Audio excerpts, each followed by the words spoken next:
Now this horror movie is pretty unique, and it's because the gay people, the queer people, are not supporting characters, there's no subtext, they are front and center, the leads in this film. This is 2004's Hellbent. Now, Hellbent is a pretty simple premise. It's about a bunch of gay friends who go out on Halloween night to celebrate, but somebody and something is stalking them. So happy Halloween to everybody, and I wanted to round off with another gay horror film to talk about, and this one being totally gay, no subtext needed here. This movie just has gay and bisexual characters right at the center of it all.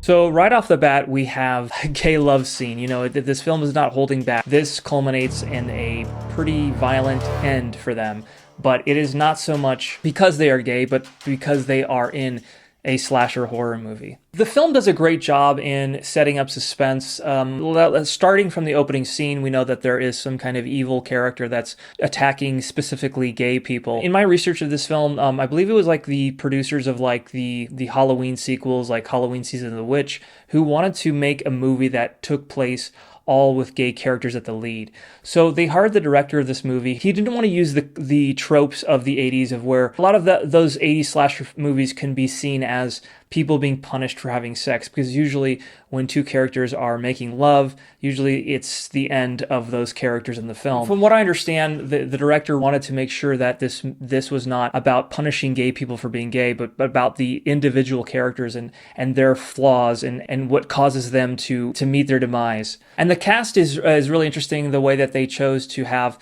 different characters represent different aspects of the gay community. Of course, I did read also on Wikipedia that the director did try to get more of a diverse cast, but according to them, that they did do auditions, but nobody else besides these white actors appeared at the audition. I mean, it is 2004, and the stigma still exists today that being in a gay movie could hurt your career. It might trick you in a way because the film, I believe, was shot on video and later transferred to film. You have that soap opera feeling, you have that early 2000s feeling of like shot on video, like it's something that doesn't feel truly professional, but when the effects kick in, they completely override that. And the sound here is really excellent too. So they took a lot of attention to detail on making sure that even though they probably saved cost on filming on video, they made sure that, you know, everything else, the effects, the sound, was really good quality. And if that's why you're wondering why this quality is so bad, my research and reading about this movie on Wikipedia and IMDb, I heard that they originally didn't know what to call it, so they had kind of like a, you know, Ask the Public, and some of their titles were like 28 Gays Later or Queer Eye for the Dead Guy and stuff like that. But so the lead character he works at a police department, but he's not part of the police, but he wears like a police uniform throughout the entire thing, which throws me back to William Friedkin's Cruising and how that also deals with the police. So this movie was actually filmed at a Halloween party, and there's like parties like these in movies a lot, and I have never been to something like this. I would love to attend like a Halloween carnival like this because they seem so much fun. And I guess the pinnacle for me in terms of like Halloween parties is that one big party that's happening in the film Trick or Treat. Now the villain in this piece, we really don't get to know too much about. He's kind of in the shadows, literally, and we do get to see glimpses of a mask, and I think the mask is really excellently made because it does have a lot of character to it, because this character doesn't talk at all. And the scenes here where the characters meet their demise are excellently well filmed and photographed, and it does give you a sense that the director does know where to put the camera. There is a sequence that really stood out to me, and it's a warning to anybody who is sensitive to like flashing lights. But there's a scene that I see a lot in gay movies and movies in general, where, you know, characters at a club and there's flashing lights and they're having a good time. But here it was an interesting way that they stylized that same idea but made it different. But again, a warning to anybody who doesn't like flashing lights, because that just goes on for a while. In terms of the horror subgenres, the slasher genre I do enjoy, but it's not my favorite in that genre.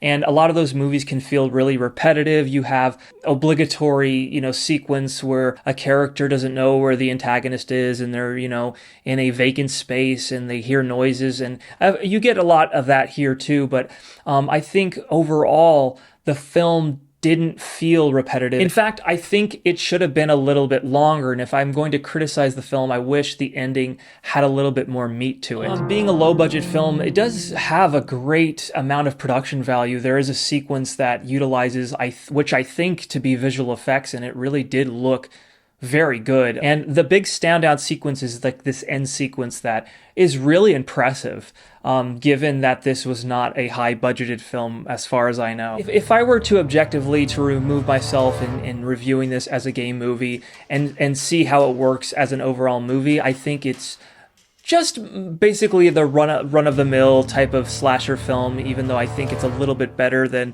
some of those. But overall, I think it's just mostly a slasher film. But what really makes it special is that you have the leads be characters that are usually relegated to the sidelines, and here they get to be, in the spotlight.